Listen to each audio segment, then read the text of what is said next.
The afternoon of March 11th, 2011, began like any other in northeastern Japan.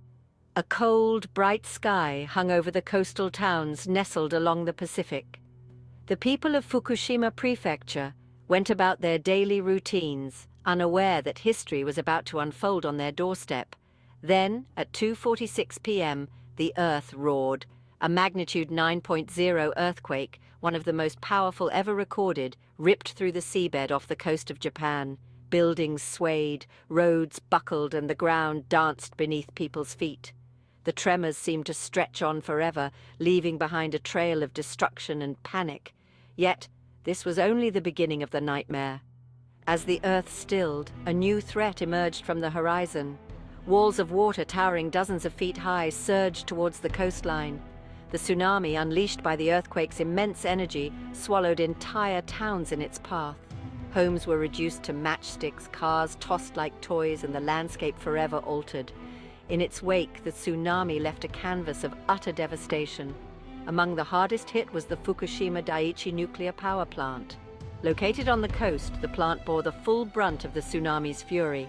The surging waves crippled the facility's cooling systems, triggering a nuclear meltdown in 3 reactors.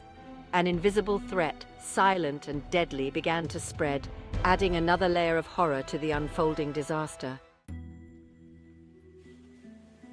As the scale of the tsunami's destruction became clear, a new and invisible enemy emerged: radiation.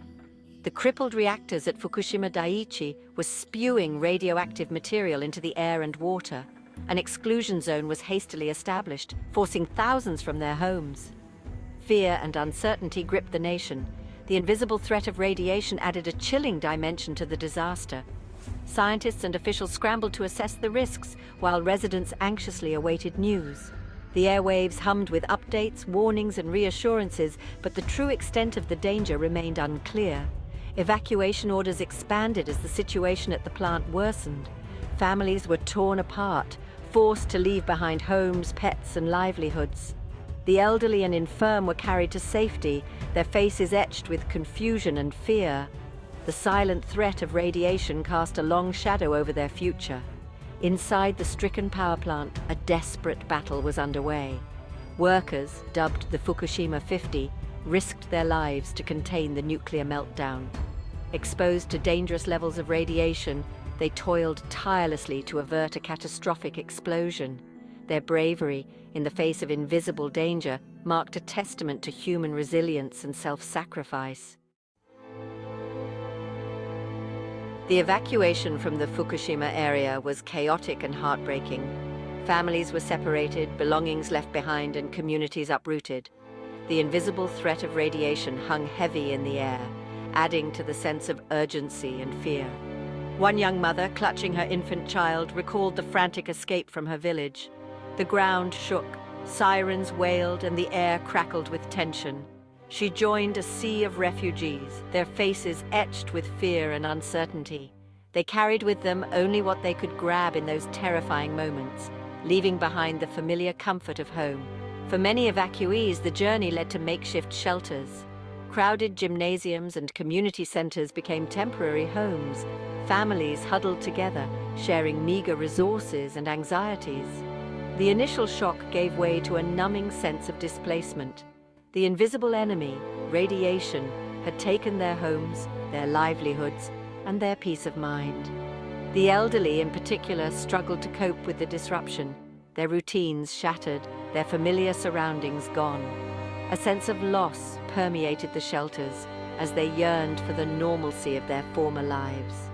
The invisible threat of radiation had not only displaced them physically, but also severed the threads of their community and identity. Years after the disaster, the scars of Fukushima remain visible. The exclusion zone, encompassing a vast swathe of land surrounding the crippled power plant, stands as a stark reminder of the disaster's enduring legacy. Nature has begun to reclaim abandoned towns and villages. Buildings crumble, weeds choke once tended gardens, and silence hangs heavy in the air, the ghostly remnants of a vibrant community frozen in time by the invisible hand of radiation. Despite decontamination efforts, the invisible threat lingers. Radioactive material continues to leach into the soil and water, rendering the land unsuitable for human habitation. The long-term impact of radiation exposure on the environment and human health remains a subject of ongoing research and debate.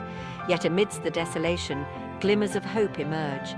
Decontamination efforts have allowed some residents to return to their homes, albeit under strict monitoring. Farmers cautiously resume cultivation, striving to rebuild their livelihoods and restore the land's bounty. The resilience of nature and the determination of the human spirit shine through the shadow of the disaster. Fukushima stands as a stark reminder of the immense power of nature and the potential fragility of human technology. The disaster forced a global reckoning with the risks associated with nuclear power and prompted a reassessment of safety protocols. The human cost of Fukushima extends far beyond the immediate casualties of the earthquake and tsunami. The invisible threat of radiation has left an enduring legacy of displacement, health concerns, and psychological trauma. The disaster revealed the complex challenges of responding to a nuclear crisis and highlighted the need for international cooperation. Yet, amidst the tragedy, Fukushima also revealed the remarkable resilience of the human spirit. The bravery of the Fukushima 50, the tireless efforts of rescue workers, and the determination of evacuees to rebuild their lives stand as testaments to human courage and compassion. The lessons of Fukushima continue to shape our understanding of nuclear safety, disaster preparedness, and the enduring power of the human spirit. As we move forward, we must remember the victims of the disaster and strive to create a safer and more sustainable future for all.